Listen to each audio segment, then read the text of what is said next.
Well, hello there, and welcome to my studio. This is going to be a studio diary of sorts.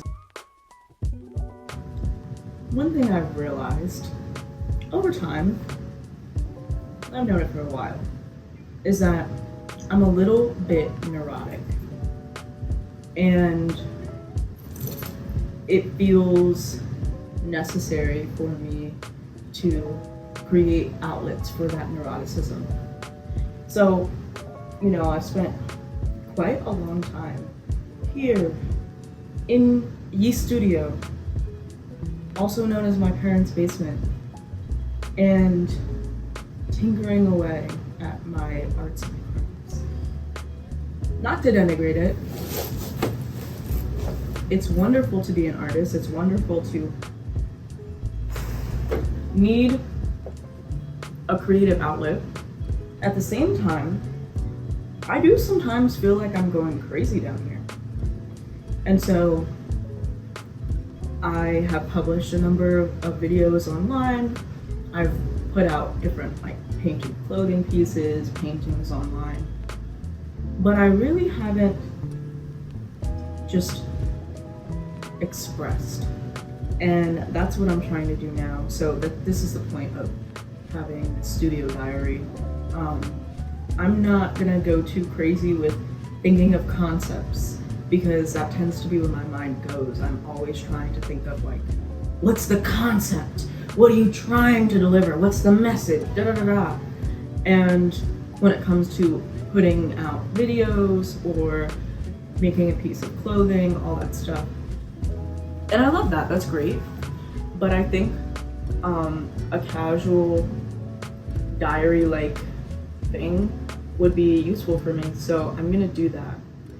And it's going to just be a way for me to catalog the process. I have multiple projects that I am tinkering with and working through. So as I'm working through those projects, y'all can come along with me on the side.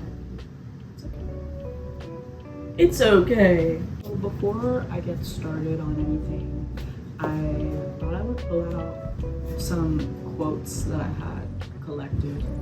I put them in this box just for inspiration's sake. Let's see. Quote jar. And let's see. Quotes in there. I want to add some more, but I did this quite a bit of time ago and have forgotten about it, so I don't know what's in here.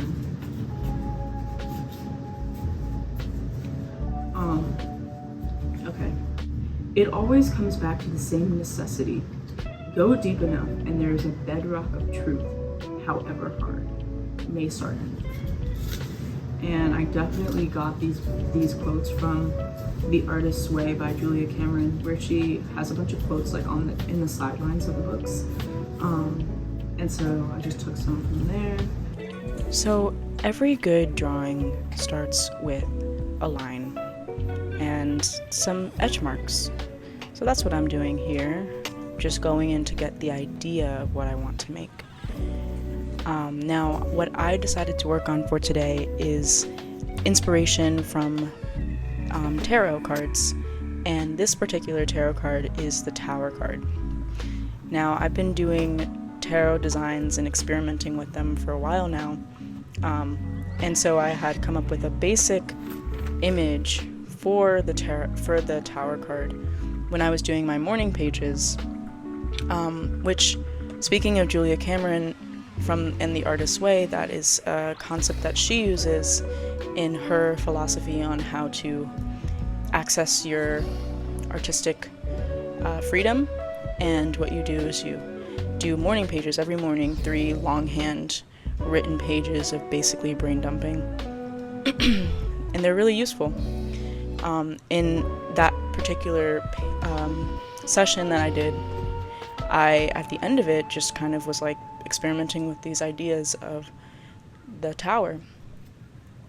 The quote that I had read earlier about going deep and finding the bedrock of truth resonated to me with the tarot card of the Tower, because that is about the it's basically about the shock of judgment, or the lightning flash of things falling apart and of sudden change, the winds of change, and oftentimes the exposing of truth.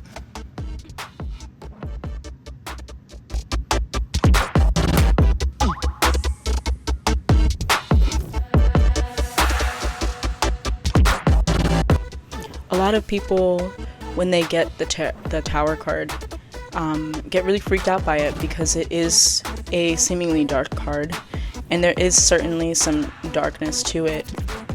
But I like to see it as a coming to light, or like an exposing of the darkness, so that you can come into clarity and that you know what you're looking at. The idea of the Tower relates to the Tower of Babel, and about the institutions and structures of a man-made world, in a world that does have corruption and has been built on darkness and evil. So this like lightning flash from God or the universe is that tower falling apart and crumbling, which I think in these times that we live in, a lot of people can relate to. The tower feels like it's fallen.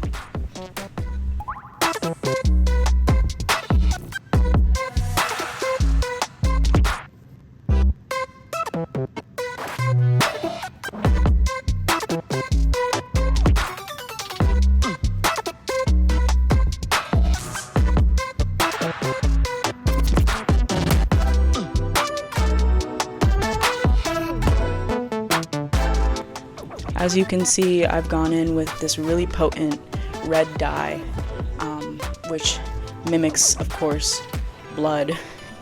And I was having a lot of fun with it because I was letting myself be free with the movement of the brush and just kind of like be not so precise.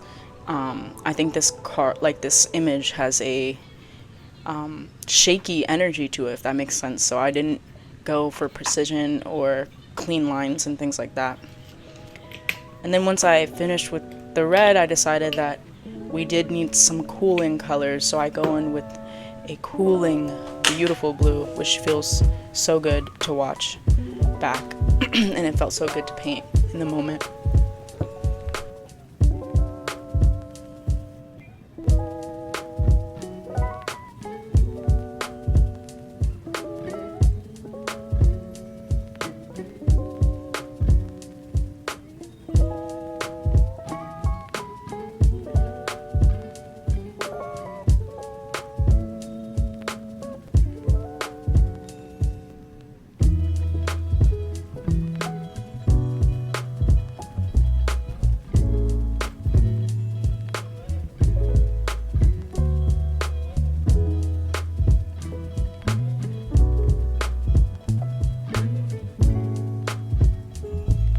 About tarot and archetypical images and images that are loaded with symbolism is that everyone can have their own interpretations of them. So of course people can take it in any direction of what they see. While I was painting it, I felt like this yellow represented the coming of the newness, the coming of a new world, or because I put the lightning bolt as the same color as that right side of the picture, it represented to me like something new being born out of that strike of lightning.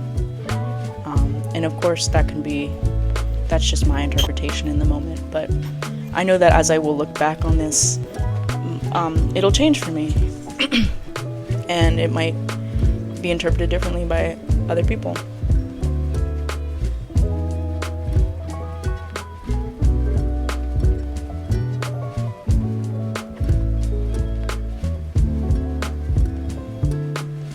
So towards the end of working on this piece, my phone ran out of storage, so I ended up recording on a different device, and so it has this kind of cool lo-fi quality to it. But you can kind of just get the gist of how I finished up the piece, which is I added this like matrixy type grid on the right side with red pastel, and the snakes have some color, and this is the final piece. Thanks for watching.